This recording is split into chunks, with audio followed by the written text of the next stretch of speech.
Exam hall से निकली थी तभी गला पकड़ के रो रही थी। Kept myself isolated from the family. इस बार तो उम्मीद थी कभी तो उसको पास होना ही है। मगर घर के लोग जब बोलते ना बहुत तकलीफ होती थी। फाइनली रीनीट के बाद मेरा स्कोर जिस दिन पेपर हुआ उसके अगले दिन ही मतलब all were there around me, they kept comforting me, consoling me कि कुछ नहीं होगा, तू फिर से ड्रॉप ले ले, फिर से मेहनत कर। And I still kept crying and I kept my self isolated from the family for 2 to 3 days. जैसे उसने एग्जाम हॉल से निकली थी तभी गला पकड़ के रो रही थी, तभी हम समझ गए थे अभी होगा ही नहीं करके। मगर जो बातें हमने सबकी सुनी है ना कि इतना टाइम किया नहीं होगा, किसी का लगता नहीं, किसी का होता नहीं, वो चीज़ का बहुत दुख होता था। बाकी सब लोग बोलते थे तो इसका इतना तकलीफ नहीं होती, मगर घर के लोग जब बोलते ना बहुत तकलीफ होती थी।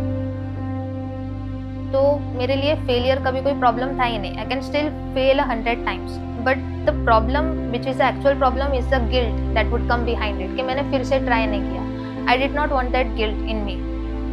इस बार तो उम्मीद थी कभी तो उसको पास होना ही है।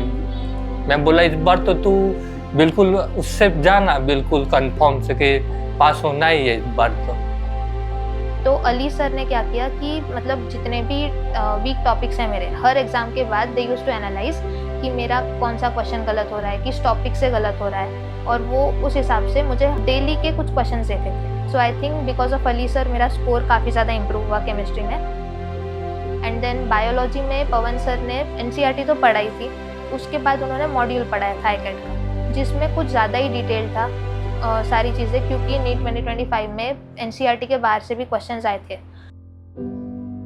For physics Santosh sir he made us practice the JEE advance level questions and which made little easier for NEET 2026। मेरी एक सर तमन्ना थी, मेरी माहिनूर है नदीला सगराम में थी, तो उसको मैं 10th में बोलती थी मेरे को बेटा तेरा बोर्ड पर फोटो ही चाहिए करके। तो उसने माशाल्लाह बोर्ड में भी उसका फ़ोटो आया। 2025 में जब मेरी बेटी रो के निकली थी ना, तब उसको मैं बोली थी कि तेरा तो मेरे को आईकेट में फ़ोटो तो चाहिए ही। तो मैंने आईकेट 2022 ईयर में ज्वाइन किया, तब मेरा स्कोर था 594 and then I took a repeaters batch in ICAT again. फिर मैंने नीट 2025 दिया जिसमें मेरा स्कोर बना था 448, then another repeaters batch from ICAT, और फिर मेरा स्कोर फाइनली रीनीट के बाद मेरा स्कोर 604 बन रहा है। हार जीत ज़िंदगी का एक हिस्सा है, ज़िंदगी में कभी डरना नहीं, ज़िंदगी में कभी रुकना नहीं। हाय, मैं माहिनूर शब्बीर माली हूँ फ्रॉम आईकेट चंद्रपुर, और ये मेरी नीट रिपीटर्स की जर्नी।